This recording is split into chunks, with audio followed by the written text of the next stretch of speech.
અને આપણી સાથે જોડાઈ રહ્યા છે શ્રી લોટસ ડેવલપર્સના CMD આનંદ પંડિત. આનંદ સર, ગુડ આફ્ટરનૂન. સ્વાગત છે સર આપનું CNBC બજાર પર.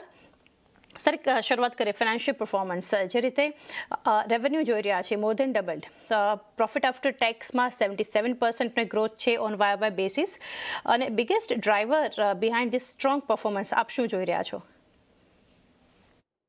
First of all, thank you for having me on your show. Yes, અત્યારે મુંબઈનું સ્પેશિયલી અલ્ટ્રા લક્ઝરી માર્કેટમાં જેમાં અમે ઓપરેટ કરી રહ્યા છે એ market is looking very good. અને અમારો જે મોડલ છે એ મોડલ ફાઇનાન્શિયલી બહુ સાઉન્ડ મોડલ છે કે which is redevelopment or joint development. એને લીધે જ આ ફર્સ્ટ ક્વાર્ટર અમારું ખૂબ સારું ગયું છે. અમારું pre sales almost 5,567% year on year ઉપર ગયું છે. રેવન્યુ ઓલ્સો 116% ઉપર ગઈ છે. અમારો એબિટા પણ 63% ઉપર ગયું છે. પ્રોફિટ આફ્ટર ટેક્સ એ પણ 77% ઉપર ગયું છે. તો ઓવરઓલ અમારા નવા લોન્ચીસને બી ખૂબ સારો રિસ્પોન્સ મળી રહ્યો છે. અને અલ્ટ્રા લક્ઝરી માર્કેટ મુંબઈમાં વધુ ને વધુ એમાં ટ્રેક્શન મળી રહ્યું છે. અને અમારા જેટલા મેજોરિટી અમારા જે પ્રોજેક્ટ છે એ બધા અમારી BMG થિયરી છે, બ્લુ અને ગ્રીન થિયરી, કે જ્યાં બ્લુ એટલે વોટર દેખાય, પાણી દેખાય, એટલે મુંબઈના દરિયો છે, અને ગ્રીન છે એટલે ગાર્ડન દેખાય, એવી જગ્યાએ જ અમારા પ્રોજેક્ટ છે. એટલે એકદમ અલ્ટ્રા પ્રીમિયમ પ્રોજેક્ટ છે. અને અલ્ટ્રા લક્ઝરીને કારણે અમારો માર્જિન બી ખૂબ સારો હોય છે. આનંદ સર, એક નંબર્સના ફ્રન્ટ પર એક એબિટા માર્જિન્સ થોડું સમજીએ આપની પાસેથી. એક ડિક્લાઇન જોઈ રહ્યા છે ત્યાં 48% એક ઘટાડો છે. તો એ રીઝન શું છે? Due to product mix, higher input cost, કે પછી લોન્ચ રિલેટેડ એક્સપેન્સીસ, કે જ્યાંથી આ એક પ્રેશર આપણને જોવા મળ્યું, અને ક્યાં સુધીમાં માર્જિન્સ નોર્મલાઇઝ થતા જોઈ શકીએ એ સમજીએ. આ ખાલી ટેકનિકલ ડિક્લાઇન છે, બાકી એકચ્યુઅલ ડિક્લાઇન નથી. કારણ કે અમારા જે નવા પ્રોજેક્ટ્સ અમે જે લોન્ચ કર્યા છે એ બધા જ નવા પ્રોજેક્ટ્સ બેઝમેન્ટમાં, એમાં અમે અત્યારે બેઝમેન્ટ લેવલ પર છીએ, અમુક પ્લિન્થ લેવલ પર છીએ. એટલે બીકોઝ ઓફ દેટ ઇન્વેસ્ટમેન્ટ એની અંદર અત્યારે વધારે જાય છે, અને રેવન્યુ રેકગ્નિઝેશન ઓછી હોય છે એની અંદર. પણ જેવું અમે પ્લિન્થથી બહાર આવશું આ વર્ષે, એટલે તરત જ એની અંદર ફરીથી EBITDA margin would be better. એટલે અત્યારે ઇન્વેસ્ટમેન્ટ વધારે હોવાને કારણે એબિટા માર્જિન ટેકનિકલી ઓછું દેખાય છે. Right sir. અને જે રેવન્યુની આપણે સર વાત કરી રહ્યા છીએ, મોર દેન ડબલ્ડ, ઘણું સ્ટ્રોંગ આ ફિગર જોઈ રહ્યા છે. એમાંથી પ્રોજેક્ટ એક્ઝિક્યુશનથી કેટલું જોઈ રહ્યા છે વર્સિસ ન્યૂ પ્રોજેક્ટ રેકગ્નિશન, એ પણ સમજીએ. હા, બંને મિક્સ છે. નવા પ્રોજેક્ટ્સને ખૂબ સારો રિસ્પોન્સ મળી રહ્યો છે, અને જે લાસ્ટ યર અમે લોન્ચ કરેલા એની અંદર બી પ્રાઇસીસ હેઝ ગોન અપ, અને ખૂબ સારો રિસ્પોન્સ મળી રહ્યો છે. આ બંનેને કારણે, અને અમારું એક્ઝિક્યુશન ખૂબ ફાસ્ટ હોય છે, એટલે અમને સેલ્સ વેલોસિટી જે કહેવાય એ સેલ્સ વેલોસિટી અમારી બહુ સારી હોય છે. અને company completely technically date free company છે, એટલે અમારી પર ડેટનું કોઈ બર્ડન નથી. એટલે આ બધાને કારણે અમારા numbers are very good. Sales અને ડિમાન્ડના ફ્રન્ટ પર અમુક પોઈન્ટ્સ જાણીએ. એક તો પ્રી સેલ્સમાં એક સર્જ જોઈ રહ્યા છે, ઇમ્પ્રેસિવ સર્જ છે, 567% on YOY basis. Exceptional growth જોઈ રહ્યા છે. એમાંથી કેટલું જે જોઈ રહ્યા છે from volume lead versus price appreciation? Price appreciation almost I would say about 5-7% price appreciation હોય છે એન્યુઅલી. તો 5-10% એક વખત ગણી શકાય.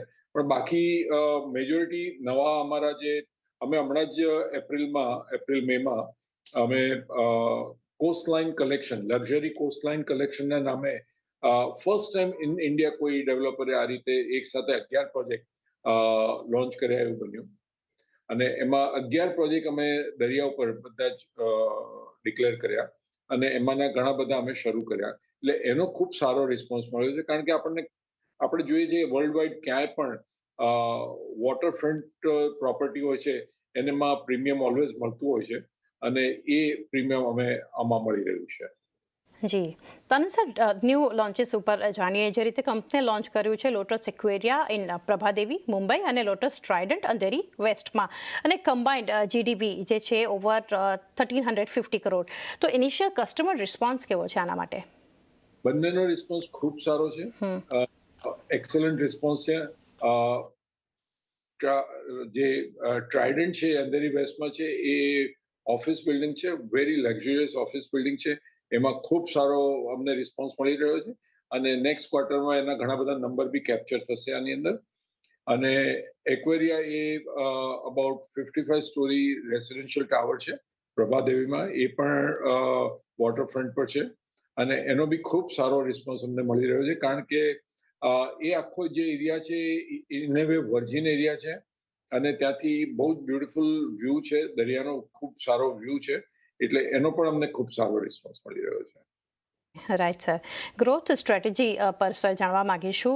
કંપની અહીંયાથી સર પ્લાન કરી રહી છે ઇવેલ્યુએટિંગ રીડેવલપમેન્ટ ઓપોર્ચ્યુનિટીઝ અને લેન્ડ એક્વિઝિશન્સ અને બિઝનેસ ડેવલપમેન્ટ પાઇપલાઇન એ કઈ રીતે છે અત્યારે કંપનીની? અમારો મેજર બિઝનેસ જે છે એ redevelopment, luxury, ultra luxury redevelopment અમે કરી રહ્યા છીએ કારણ કે મુંબઈમાં આપ સૌ જાણો છો એ પ્રમાણે લગભગ બધા જ બિલ્ડિંગ એક રિપોર્ટ બીએમસીનો જે રિપોર્ટ છે એમસીજીએમનો, એના પ્રમાણે 90,000 ટોટલ બિલ્ડિંગ રીડેવલપમેન્ટમાં જઈ રહ્યા છે.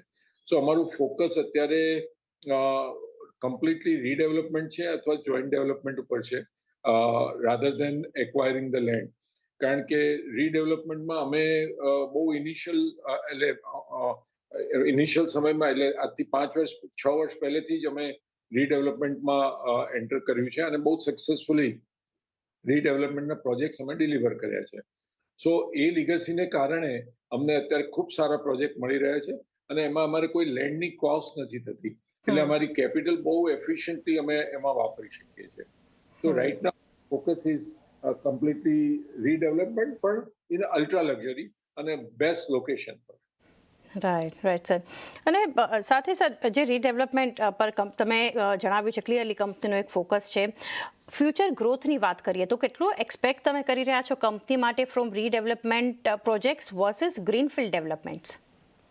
તો મુંબઈમાં ગ્રીનફિલ્ડ હાર્ડલી કોઈ એવી રહી હશે કે જેમાં તમે ગ્રીનફિલ્ડ કરી શકો અત્યારે, એટલે ઇટ ઇઝ ઓલવેઝ રીડેવલપમેન્ટ કોઈના કોઈ પ્રકારનું રીડેવલપમેન્ટ જ થતું હોય છે.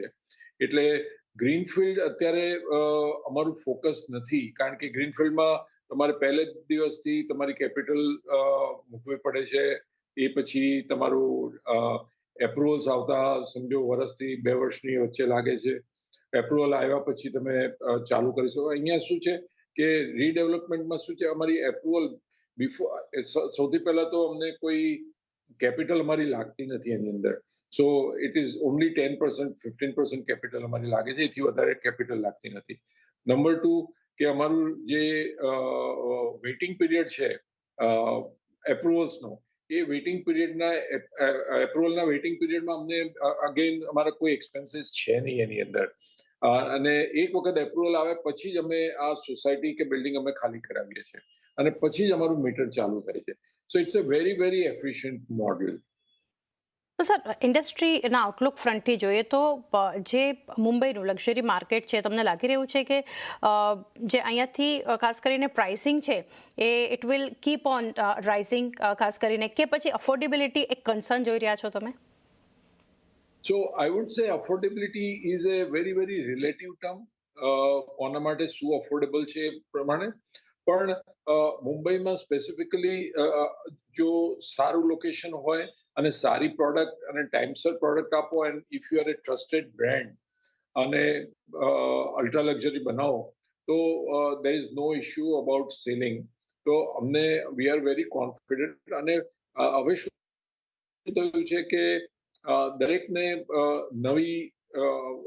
નવા અપાર્ટમેન્ટમાં જવું છે, મોટા અપાર્ટમેન્ટમાં જવું છે, સારી એમ્યુનિટીઝ હોય એ ટાઈપના અપાર્ટમેન્ટમાં જવું છે, સારા લોકેશન પર જવું છે. અને રિસન્ટલી જે 3-4 વર્ષથી સીઆરઝેડ કોસ્ટલ રેગ્યુલેશન ઝોન માં એલાઉ થયું છે ત્યારથી everybody wants to B on the ocean, એટલે એનો અમને ફાયદો મળી રહ્યો છે. અને આ મને લાગે છે કે આ પ્રોસેસ, આ જે લક્ઝરી માર્કેટ છે હવે દિવસે ને દિવસે વધશે, કારણ કે જે લોકો નીચેના લેવલ પર હતા, જે લોકોને પ્રીમિયમ કેટેગરીમાં હતા, એ લોકોને લક્ઝરીમાં આવવું છે અને લક્ઝરીને અલ્ટ્રા લક્ઝરીમાં આવવું છે. સો અલ્ટ્રા લક્ઝરીનું જે માર્કેટ નાનું હતું એ ખૂબ હવે વધી રહ્યું છે. રાઈટ સર, ઘણી સર ડિટેલ ડિસ્કશન આપની સાથે રહ્યું ઓન નંબર્સ, કંપનીનું ગ્રોથ અને overall industry Outlook. Anand sir, thank you અમારી સાથે જોડાવા માટે. Best wishes four coming quarters. Thank you again sir. So much.